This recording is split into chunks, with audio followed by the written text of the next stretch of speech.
John Wick é um assassino profissional que foi expulso da sua comunidade global assassina liderada pela Higher Table ou Mesa Alta em tradução literal. Ele está sobrevivendo enquanto que busca uma solução para se redimir e não ter que passar o resto dos seus dias fugindo de assassinos. Vem comigo que eu te conto a experiência de John Wick 3 Parabellum.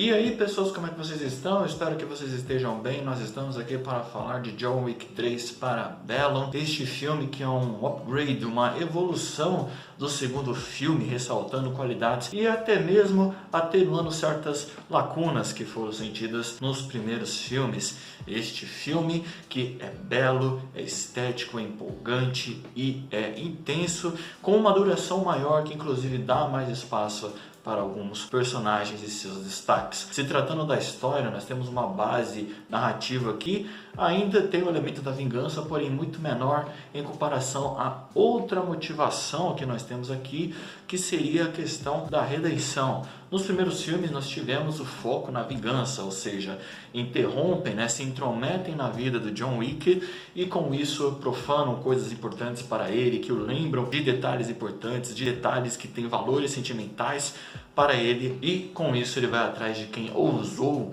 cruzar o seu caminho, atrapalhar a sua paz. Neste caso, nessa história, o John Wick ele está pagando pelas consequências do primeiro filme, já que ele cruzou caminhos com uma das pessoas que pertencem à liderança da organização assassina da qual ele já trabalhou.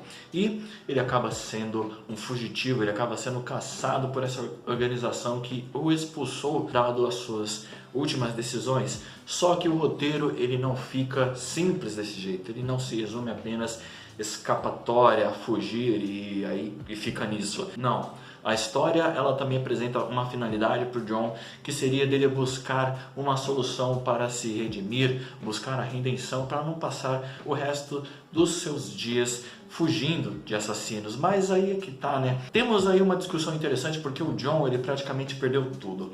Ele perdeu o primeiro cachorrinho, ou a primeira cachorrinha, que fazia menção aí às suas memórias da sua esposa falecida. Ele perdeu o carro, ele perdeu a casa, tudo aquilo o fazia se lembrar da tranquilidade da sua vida e também dos momentos vivenciados juntamente com sua esposa. Ele perdeu tudo, ele perdeu o seu patamar, o seu lugar ali na organização, ele está fugindo dessa mesma organização, então em tese ele não tem mais razões para viver, mas o próprio roteiro ele acaba apresentando que há sim uma motivação para o John Wick querer, quem sabe, viver uma vida assim que possível, tranquila, uma vida em paz, que se deve ao fato de ele ainda querer saborear, lembrar das memórias que ele teve com a sua amada. Essa é a sua motivação para querer continuar vivo, o que desenvolve mais, meio que dá mais camadas, mais profundidades para a existência desse personagem, para ele não ser mais aquele personagem que é casca grossa e ele está vivendo por viver. Não, ele tem uma motivação que chega até mesmo a ser bela, que nos faz inclusive nos relacionarmos com as pessoas, porque às vezes nós não temos determinadas pessoas nas nossas vidas por diversos motivos, seja por questão de falecimento, por questão de distância, por uma questão mal resolvida, mas que ainda assim a memória dessas pessoas de alguma forma nos traz uma certa alegria, um certo prazer de viver por conta das coisas boas que vivenciamos com elas, que elas deixaram para nós. E falando em desenvolvimento do John Wick, nós temos também essa questão, certo, sendo mencionada da importância da esposa, ainda que de uma forma diferente na história do John, para a importância do personagem, só que isso é um pouco deixado de lado num bom sentido, não porque esse detalhe é esquecido ou coisa do tipo, mas para dar lugar a um outro desenvolvimento de um outro aspecto do personagem que talvez você se perguntou ao assistir os primeiros filmes, porque como que ele se tornou tão bom no que ele faz, como que ele se tornou tão frio, como é que ele se tornou o famoso Baba Yaga, o famoso bicho papão. E a história nos dá a oportunidade de nós conhecermos mais a fundo as origens do John, as origens de onde ele veio, qual lugar que o treinou, qual lugar que fez ele se tornar o que ele é, qual que é a associação do lugar de onde ele veio, do clã de onde ele veio com a organização da qual ele trabalhou, os rituais que esse clã tem, que se assemelham de certa forma à organização que ele trabalhou e que, por mais que seja de certa forma separada, ela ainda está abaixo da Organização Mundial Assassina. Então foi muito interessante ver esse lado do John, certo? A gente conhecer um pouco mais do seu histórico, do que fez ele se tornar o que ele é, e não é à toa que foi a partir desse filme que começaram a surgir algumas discussões, alguns comentários pela internet de que sairia um spin-off voltado em um dos elementos apresentados nesse momento da história onde nós vemos o background do John, conhecendo inclusive outras impressões dele, certo? Outras formas de chamá-lo, outros nomes, outras coisas que constituem a vida dele. O que é interessante, certo? Foi legal esse equilíbrio porque nós vimos boa parte técnica, da origem técnica dele, mas o roteiro também não deixou de lado a importância sentimental que ele ainda tem, que é a motivação para ele continuar vivendo.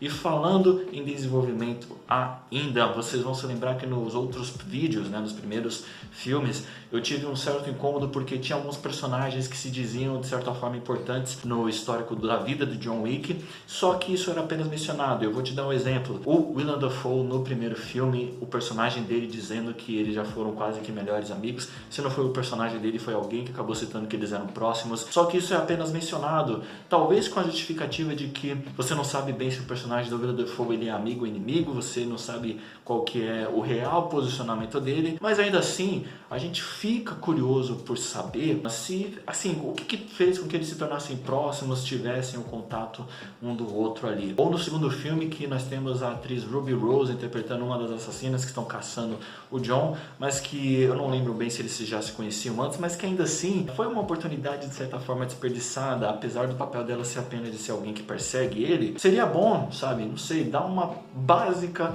aprofundada, por assim dizer, nela. Pelo menos eu gostaria que isso fosse feito. Já nesse filme não é o que acontece. E eu repito, a duração do filme ajuda nisso, ele acaba sendo um pouco mais longo, mas isso dá espaço não somente para maiores cenas de ação, como também para que cada personagem ali que tenha sua importância, tenha seu destaque, que se torne satisfatório para quem assiste. Então, por exemplo, o Winston, que aparecia poucas vezes nos outros filmes, agora ele aparece mais, com mais diálogos, com mais importância, inclusive surpreendente, diga-se de passagem. A mesma coisa serve para os outros personagens.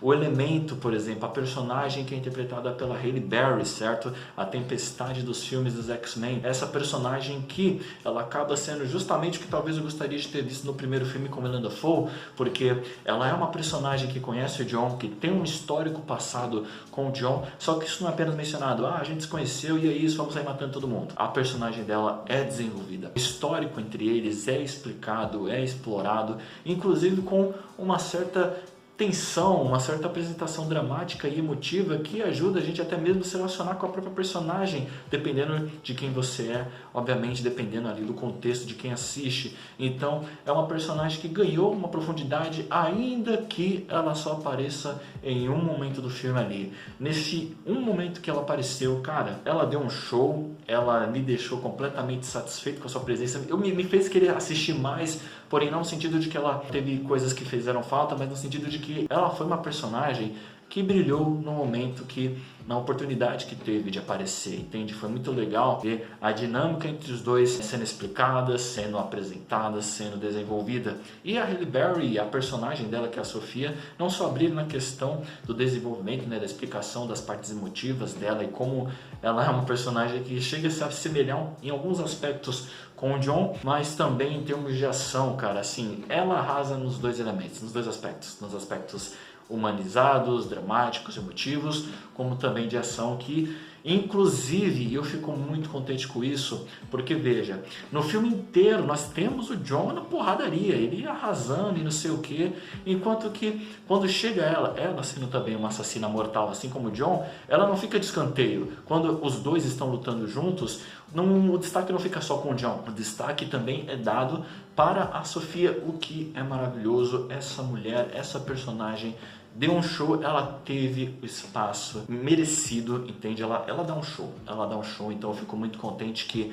esse elemento de apresentar um personagem e não desenvolvê-lo não aconteceu aqui, principalmente com a personagem da Halle Berry, a Sofia. E falando ainda em aprofundamento, certo? Em profundidade aí de elementos da história, nós temos a questão também da liderança dessa organização, porque nos outros filmes nós tínhamos citações. Ele faz parte de uma organização assassina que tem uma liderança, tem regras a ser seguidas, quem não segue essas regras é caçado, tem direito de ser morto e por aí vai. É uma organização que coloca preço pela cabeça das pessoas. No segundo filme nós temos um confronto, para ser honesto, mais direto com essa organização, porque o John, ele assassina um dos líderes dessa Higher Table, enquanto que nesse filme nós vemos a presença mais intensa, mais clara, mais vívida dessa organização e dos seus perigos nessa história. O que foi interessante dar cara às pessoas que estão nesse topo da pirâmide, e assim como nos outros personagens, eu repito que eles são basicamente, satisfatoriamente apresentados. Você tem alguém que seria uma ramificação da liderança, você tem o cara que é o topo da cadeia da liderança também, dando até mesmo um ar meio que de lenda, de misticismo, de ritual que essa organização tem. Então foi muito interessante e essencial para nós chegarmos ao clímax da história, para o John, inclusive, ele encontrar a solução da sua redenção. Enfim, cara, assim, a longa duração ela é explicada pelo quanto de coisas que acontece. O filme, ele não só se resume, ele não usa a ação e o combate de muleta. É um dos elementos que o filme desenvolve, mas não fica só nisso, fica em desenvolver aspectos que nos outros filmes não foram desenvolvidos tão bem assim, ou só foram desenvolvidos de forma básica, entende? Então fica aí um ponto positivo a mais para o filme. E por fim, de pontos a serem elogiados, nós também temos a ação, que, cara, assim, só mostra o quanto o John Wick ele é capaz de matar qualquer pessoa com qualquer coisa.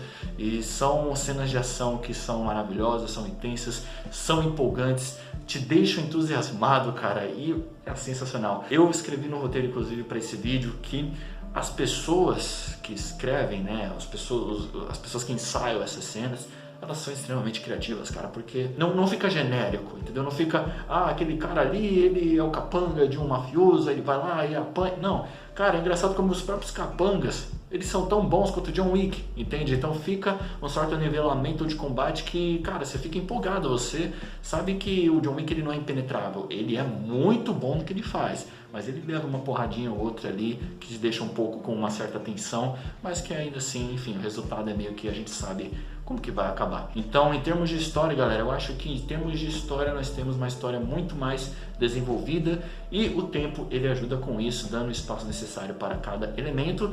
E como nos outros filmes, eu tive alguns pontos assim específicos enquanto eu assistia que eu olhei e falei, seria assim mesmo, mas eu não vou ser chato.